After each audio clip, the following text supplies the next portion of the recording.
régénéré dans ses émotions. Il faut bien comprendre, Dieu nous a créés avec des émotions. Bien sûr, on a des émotions, des sentiments qui des fois nous trompent. Le feeling est réel, mais il n'est pas forcément vrai. Mais c'est pas parce que j'ai une peur de quelque chose, un feeling réel, que la peur est vraie. La peur est liée à un mensonge qu'on croit. Mais il est important d'être régénéré dans nos émotions parce que les émotions, c'est Dieu même qui nous l'a donné. Régénérer signifie être renouveler les qualités perdues. C'est renouveler quelque part les qualités perdues au niveau de nos émotions. La Bible dit dans Romains 14, 7, car le royaume de Dieu, ce n'est pas le manger et le boire, mais la justice, la paix et la joie par le Saint-Esprit. Quelle ici vérité et verset incroyable. Alors, le royaume de Dieu s'appelle la réalité de Dieu, son règne, sa domination. Ce n'est pas le manger et le boire. L'apôtre Paul dit ça parce qu'à l'époque, il y avait un conflit avec la loi où il pensait qu'il fallait se priver de tel repas, pas manger ci, pas manger ça, pour devenir juste. Et l'apôtre Paul dit non, ce n'est pas sur votre privation, ce n'est pas, vous ne devenez pas juste à cause de vos efforts, vous ne devenez pas juste à cause de votre propre sacrifice. Non. Il dit le royaume de Dieu, c'est pas le manger et le boire, c'est la justice, la paix et la joie par le Saint-Esprit. Donc, c'est la justice par le Saint-Esprit, la joie et la paix par le Saint-Esprit. Déjà, dans ces trois qualités du royaume, on voit la paix et la joie. Ça, c'est des ressentis aussi. La paix, c'est une émotion extraordinaire. La joie, waouh, c'est une émotion impressionnante. Donc, on voit bien que même dans les qualités du royaume de Dieu, la joie et la paix sont là. Donc, il faut bien comprendre que quand Dieu nous donne des émotions, c'est qu'il veut juste qu'elles soient régénérées. Mais il dit la paix, la joie, c'est pas par les circonstances. Il dit c'est par le Saint-Esprit. À condition que la justice par le Saint-Esprit et non par les œuvres qu'on fait est bien posée et ancrée dans nos cœurs. Donc ce n'est pas à cause de nos bonnes actions qu'on est juste, c'est à cause d'une bonne conviction qu'on est juste, d'une juste manière de penser. L'apôtre Paul va préciser cela également au verset 10 dans l'épître aux Romains. Il va dire à propos des Juifs, car je leur rends ce témoignage. Ils ont un zèle ardent pour Dieu, mais il leur manque le discernement.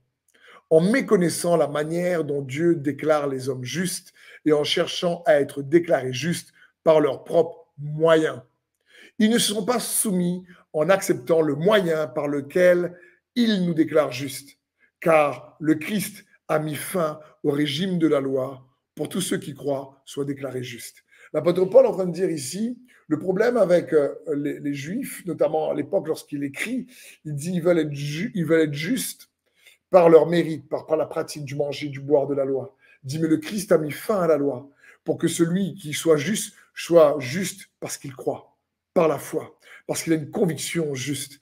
Alors qu'on a une conviction juste, parce qu'on a une pensée vraie et juste, alors on est positionné par l'Esprit pour expérimenter une paix et une joie par le Saint-Esprit. Parce que la présence de Dieu, la présence de son règne et de son royaume, c'est pas, il ne désire pas juste que ce soit quelque chose d'intellectuel ou une conviction qui ne s'exprime pas au travers des émotions. Il désire aussi qu'il y ait un puissant ressenti, mais un ressenti juste, où on apprend à régénérer nos émotions. C'est pour ça que l'apôtre Paul va dire dans l'épître aux Philippiens, réjouissez-vous dans le Seigneur. Je le répète, réjouissez-vous. Il est en train de dire, et retrouvez la joie grâce à votre union avec Jésus-Christ. Vous pouvez avoir accès à une joie réelle malgré les circonstances parfois difficiles. Parce que lui, quand il dit ça, il est en prison. Et c'est quelque chose que chaque enfant de Dieu peut expérimenter et avoir accès. C'est pour ça que Jésus et Jean-Baptiste a dit « Repentez-vous, car le royaume des cieux est proche ». Changez de manière de penser, changez de manière de croire, changez de manière de voir pour que vous puissiez recevoir cette paix, cette joie, parce que vous pensez et vous croyez de manière juste.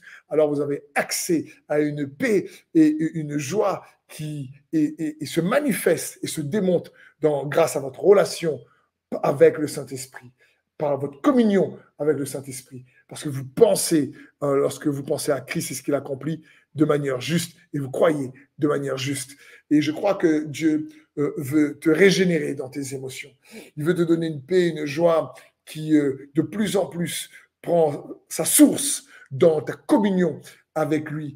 Et c'est ce que Dieu désire lorsque nous avons la foi en Jésus-Christ, lorsque nous sommes sauvés, que nous apprenons, nous progressons spirituellement en construisant de plus en plus une relation intime avec lui, lorsque notre communion devient de plus en plus forte, que nous puissions extraire également ses qualités, ses effets, ses vérités et les expérimenter afin d'être libérés des effets justes qui nous entourent, mais surtout de pouvoir ressentir, vivre, expérimenter son royaume en nous. C'est ce que Jésus a dit, le royaume est au milieu de vous, il est en vous.